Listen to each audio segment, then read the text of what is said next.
All right, everyone. James Watson is in undeserved hot water right now because he talked about genetics and race, which is a big no-no within, I guess, science. Here's a defense of James Watson. Bigotry is not looking at genetics and IQ and saying, oh, well, there's a correlation here. That's not bigoted. That's observing statistics that have been compiled throughout time. It's bigoted if one of several other things happens. This is what actual bigotry is. Bigotry is you look at that and you assume that an individual, by membership in that aggregate that you're speaking of, must conform to that aggregate. Like saying like the average IQ in a certain race is 90. Therefore, you're in that race. Therefore, of course, your IQ is 90. No, it could be 50. It could be 150. They're not part of that's an individual. It really comes down to an argument over communalism versus individuality. As a libertarian, I favor the latter for most purposes. Like in my interactions with people, I'm not too worried about, oh, well, I've got to constantly analyze the people around me. Well, you're black, so that means X, Y, and Z. Well, you're white.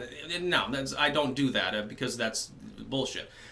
It becomes bigotry if you suggest that those groups of people that you've put in some sort of aggregate, it becomes bigoted if you suggest that someone is lesser than another. That's the other part of it. Like saying, well, this group's the aggregated IQ is lower, therefore they're worth less or should be mistreated. That's bigoted.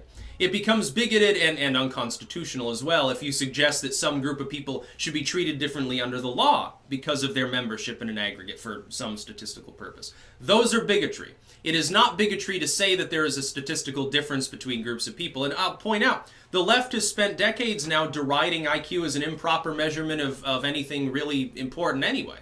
And really, they're half right. I half agree with them. IQ doesn't measure human intelligence. It measures a proportion of human intelligence related to the processing speed of the brain.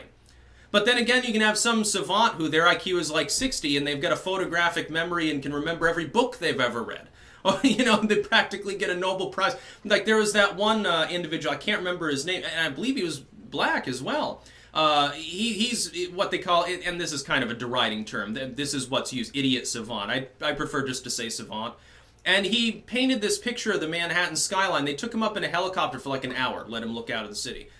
He could even remember where every window was. I mean, his memory capabilities are complete. He could read a book, he could read it back to you verbatim, and he's also got really good artistic skills. This is a skilled, intelligent individual, but his IQ happens to be low. Now, I understand that's also talking about, certain anomalies and outliers, but it doesn't matter. Bigotry is when you come out and say people should be treated differently because of some number given them. It's a little bit like a social credit score, which is why I could never support such a thing. It's like what China's doing right now. Well, you conform to our political ideology more, you less, so your loan is at a 2% interest rate, you've got to pay 4 because we think you might be a threat. Essentially because the Chinese government might persecute you while you've got a loan. That's really what it's about. It's about money. Always follow the money. James Watson is not a bigot in any way, shape, or form. The things that he has said do not suggest any form of punishment for any group of people. They don't support the belief that James Watson treats people differently in his interpersonal individual interactions with people. He's not suggesting that any group of people is worth more or less than any other anywhere in the world. He is simply looking at genetics, and he's looking at aggregated statistical totals with regards to IQ. He's looking at raw numbers. He's made his conclusion. Now, there were a bunch of academics said, well, IQ has nothing to do with anything and is basically total bullshit. Okay, well, if it's bullshit, then why should the discrepancy be of any meaning to you? Why should him pointing it out be of any meaning to you? That's what I would ask, and I'll tell you part of why it is. The left, by which I mean like the social justice warrior side of everythingness, politics, society, whatever. They've suggested that racial inequality being totally cultural can be addressed by totally cultural and legalistic propositions like affirmative action. But they don't work. You see, affirmative action and things like that are really just a money grab and a power grab. It's a way to say, hey, we're helping, vote for us. Hey, we're helping, give us the 10% that we're raising for underprivileged kids or something. It's a money-making operation. And it's not going to solve the problem. If anything, it actually harms these communities more. It actually will lower overall success. It's unhelpful. It's dishonest. It's actually rude to people that are part of those supposedly underprivileged groups because it seeks to say, well, you're black and you've got an IQ of 150. We're going to give you affirmative action because we don't think you can compete on an even keel with these white kids. I would be very insulted, honestly. It's like, being more Native American supposedly than Elizabeth Warren. I probably could have said, well, yeah, I'm like, obviously an Abenaki and stuff. So you have to rig my test scores with regards to my engine. I could have gotten into Harvard maybe or something, considering my SAT and stuff like that. It would have been very funny if that had happened, but I wasn't willing to go, I don't want to roll over and play fetch for a bunch of fucking millionaires. It's just not going to fucking happen. James Watson is a geneticist. He's the co-discoverer of DNA. He's got a Nobel Prize, although he had to sell it temporarily to make ends meet, and I think people got it back to him. Like, I think they fundraised to get it back or something like that so that he could have his Nobel Prize. He is being sorely mistreated, and this is a geriatric old man. The importance given to his statements is primarily coming from people who are part of outrage mobs. It's not coming from anyone that was organically offended. They don't know. They don't even know who fucking James Watson is.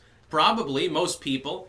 Are they going to write him out of the history books too? Like one of the Caesars that people belatedly realize they didn't like anymore, smash his statue, so to speak? I bet they will. I'll bet they'll try to write him out of the history books.